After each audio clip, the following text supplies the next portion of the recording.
Hello, my name is Harro Sangers. I'm from Siedle, Netherlands, and I'm here to introduce our new smart gateway, which is here. This is the Smart Gateway 150, and it's the digital world into the IP. And together with a door station, we can connect it into your mobile phone, which can be an Apple or an Android. And it's quite easy to configure it, and I can show it over here.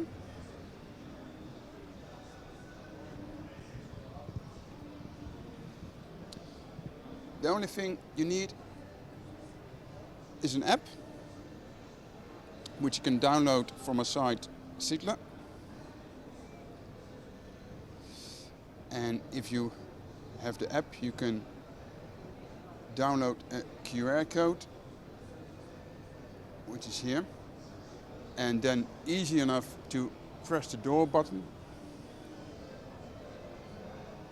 You can see it comes into the screen, and by pressing the green button, you can talk to the person at front of the door, and if you want to enter them, you hold the button, swipe it into the screen, and the door automatically opens.